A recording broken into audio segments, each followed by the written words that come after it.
জামবনিতে প্রধানকে সরালেন বিডিও। দলত্যাগ বিরোধী আইনে প্রধানকে সরানোর সিদ্ধান্ত। দলত্যাগ না করেও কিভাবে আইন কার্যকর, জামবনির বিডিওর সিদ্ধান্তে উঠছে প্রশ্ন। আরো বিস্তারিত রাজু জানাতে পারবে, তবে তার আগে আরো একবার জানাবো দলত্যাগ বিরোধী আইনে প্রধানকে সরানোর সিদ্ধান্ত। জামবনিতে প্রধানকে সরালেন বিডিও। দলত্যাগ বিরোধী আইনে প্রধানকে সরানোর সিদ্ধান্ত। দলত্যাগ না করেও কিভাবে আইন কার্যকর, জামবনির বিডিওর সিদ্ধান্তে স্বাভাবিকভাবেই এই প্রশ্ন উঠছে। আর এ নিয়ে আরো বিস্তারিত রাজু জানাতে পারবে। রাজু, স্বাভাবিকভাবে তো এই প্রশ্নটা উঠছেই যে দলত্যাগ বিরোধী আইনে প্রধানকে সরানোর সিদ্ধান্ত, কিন্তু দলত্যাগ না করেও কিভাবে আইন কার্যকর?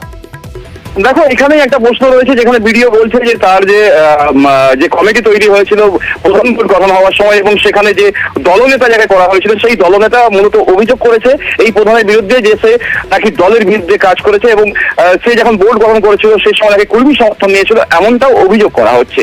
আর তারই ভিত্তিতেই তার বিরুদ্ধে অভিযোগ দায়ের হয় এবং সেই অভিযোগের ভিত্তিতে তদন্ত শুরু করেছিল জামবনি থানার জামবনি যে বিডিও রয়েছেন তিনি।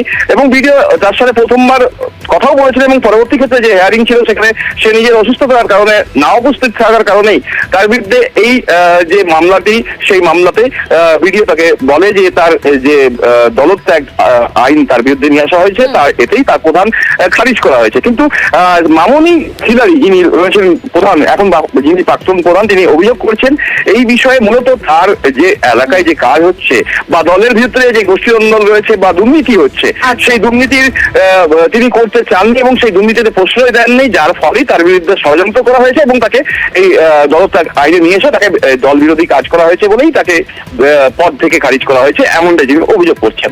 ইতিমধ্যে দলের যে সমস্ত অন্যান্য মেম্বাররা রয়েছেন তারাও একই রকম ভাবে অভিযোগ করছেন যে মূলত এখানে দুর্নীতির কারণেই তাকে সরানো হয়েছে, এমনটাও তারা অভিযোগ করছে এবং কিছু কাগজপত্র তারা দিচ্ছেন যে এই বিষয় নিয়ে তারা উচ্চপদস্থ কলকাতায় যাচ্ছেন। আজকে তারা কলকাতায় গিয়ে হয়তো নেত্রীর সাথে দেখা করতে চাইবেন বা দলের উচ্চপদস্থ যারা রয়েছেন তাদের সাথে কথা বলবেন। বেশ, কবে আমি পার্টি থেকে দলত্যাগ করেছি জানি, এখন আমি পার্টিতে আছি। তো সেক্ষেত্রে ভিডিও কিসের জন্য আপনার এই প্রধান এটা ক্যান্সেল করেছেন? সেটাই তো বুঝতে পারছি না। আমাকে হিয়ারিং এ ডাকেছিল, আমার অসুস্থতার কারণে ওনাকে জানিয়েছিলাম, কিন্তু উনি তা সত্ত্বেও কিসের জন্য কি করেছে আমি বুঝতে পারছি না। আপনার কি মনে হয়? আমার মনে হয় আমাকে তো বেশ কিছু কাগজ দিয়েছিল অফিসে সাইন করার জন্য, তো সেই কাজগুলো নিম্নমানের হয়নি, তার জন্য আমি সাইন করিনি। মনে হয় ওখানে কোনো ষড়যন্ত্র করেছেন ওনারা।